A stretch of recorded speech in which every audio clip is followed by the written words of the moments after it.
morning, my KW peeps. Now, this is for those of you that are going to be joining us in Win with Sellers. If you're not joining us, I'm sure that you'll get some great information as well. And yet, this is really just to introduce myself and a quick tip that's going to propel you forward. So Win with Sellers is in 2 weeks, and yet I'd like you to take this tip that I'm going to share with you, and it's all around a relationship with no, and how no can be the beginning of the conversation, not the end, right? So I'm going to ask you to take this, put it together with what we're going to teach within the Win with Sellers, and wowza, your business will explode. So this is some information from a gentleman named Chris Voss. He shares in his book, Never Split the Difference, key ways looking at yes and no, right? Now, we typically have a relationship with no. We hear it and we think things like, I just got rejected, I don't like when people tell me no, or something along these lines, right? Or even it's the end of the conversation, right? And yet, so my question is, when someone says no, is that really the end? Or is it the beginning?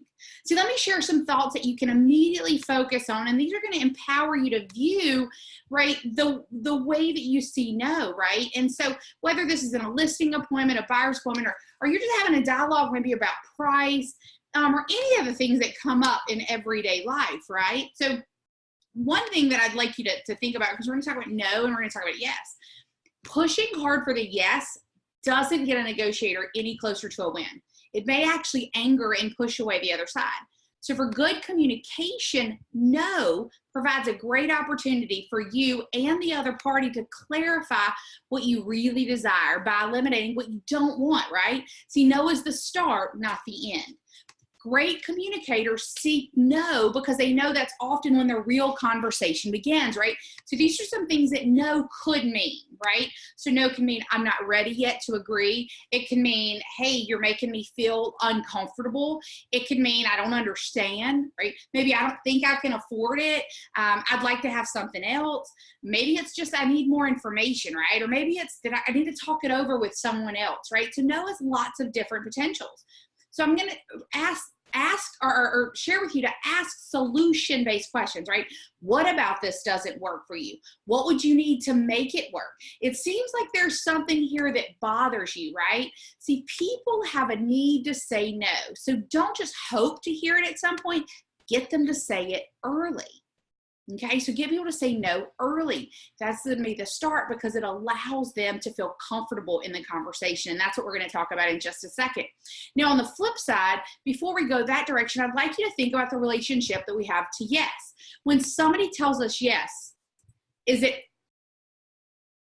really a yes, right? So there are 3 different types of yes. You have the counterfeit yes, the confirmation, and the commitment. Now, a counterfeit yes, that's the one where the counterpart, they plan on saying no, and they feel that yes is an easier escape route, right?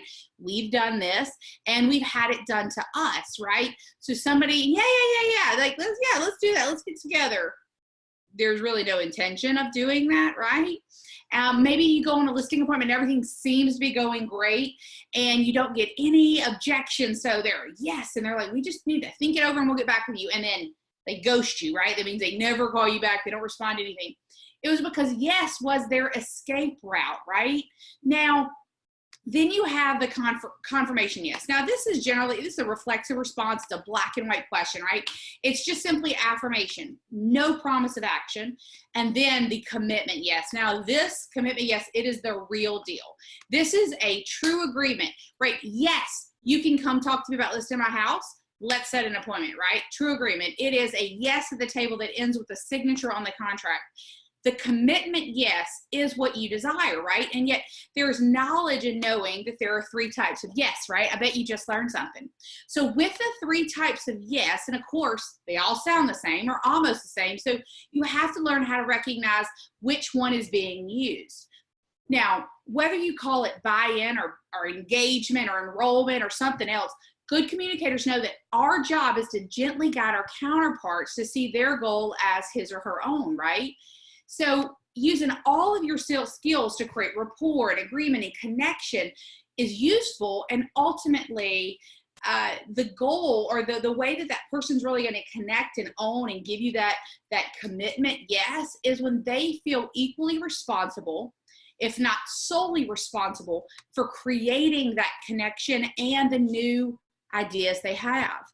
So now the intensity may be different. Maybe it's different from person to person. You can be sure that everyone is driven by two urges, right? The need to feel safe and secure and the need to feel in control. Now, those of you that have been to Bold before, think pain versus pleasure, right? Opposite ends of the spectrum. And yet this is what guides us. Pain and pleasure guides us in all of our decision making, right?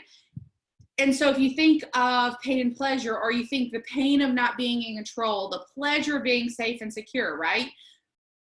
When you can utilize these in your conversation, you're going to get in the door, right? Now, so something you want to look at, instead of starting with, do you have a few minutes to talk? Instead ask, is now a bad time to talk? Now, why would we say that? Either you get a yes, it's a bad time, followed by a good time, right? Or a request to go away, or you get this, no, it's not, and total focus. That no was the start of the conversation, right? See, as you see, no has lots of skills. No allows the real issues to be brought forth.